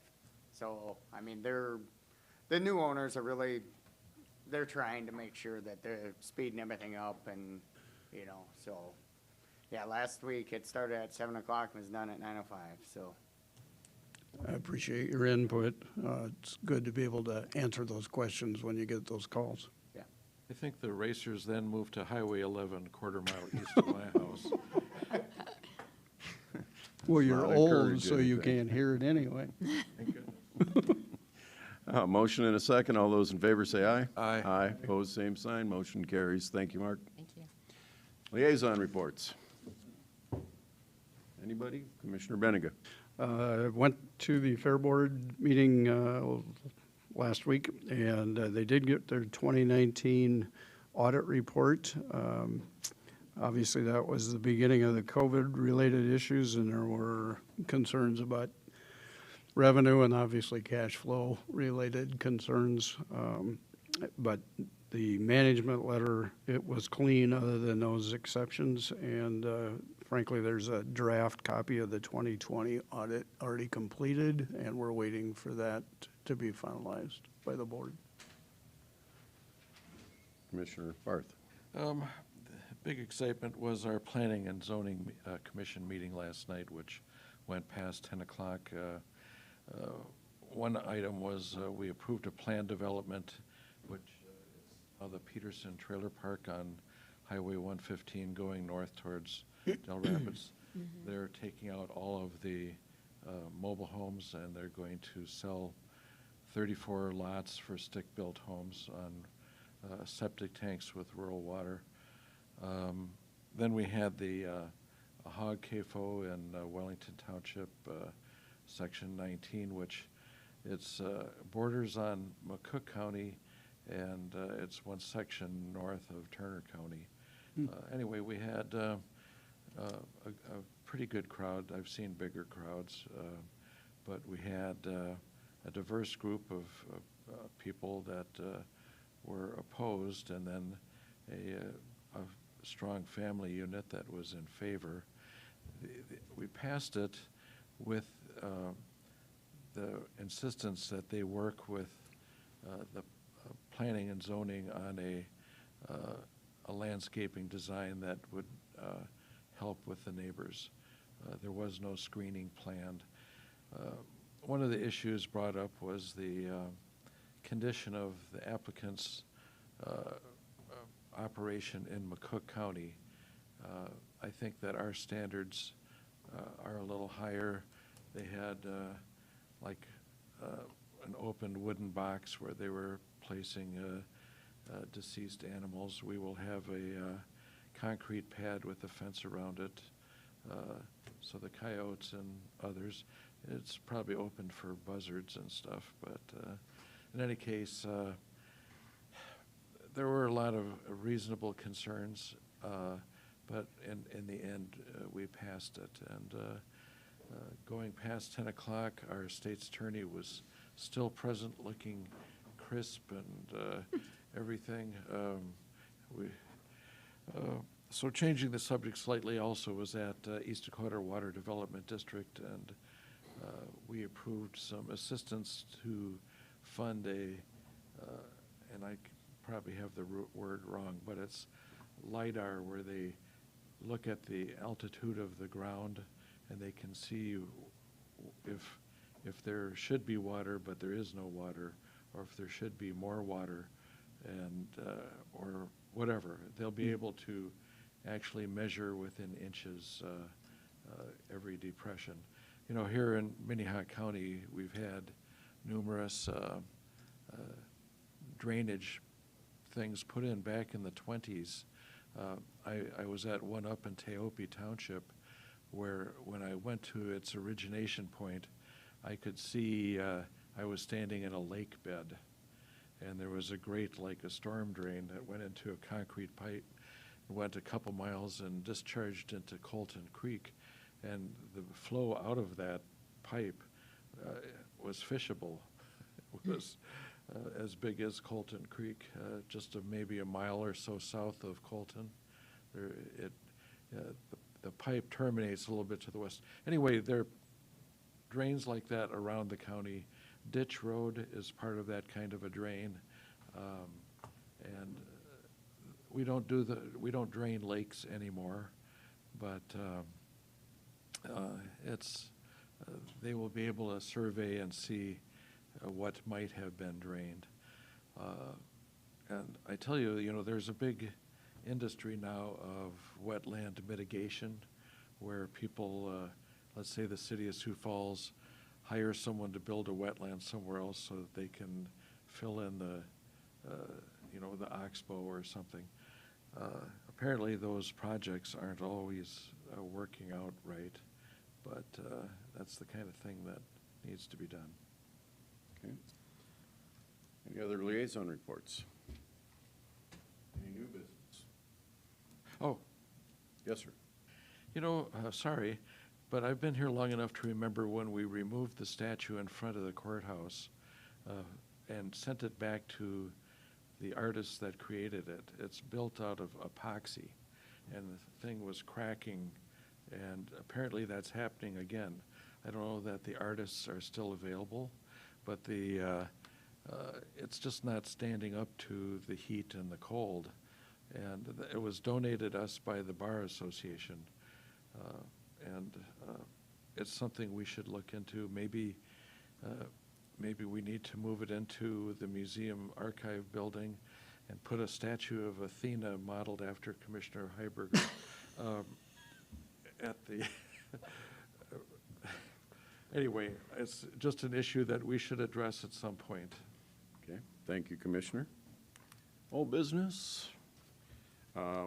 Looks like we are going to be recessing for, let's just say, 6 minutes, come back at 11, and go into executive session. So, Recess. Second. all those in favor? Aye. Opposed, same sign. We are at recess. Thank you.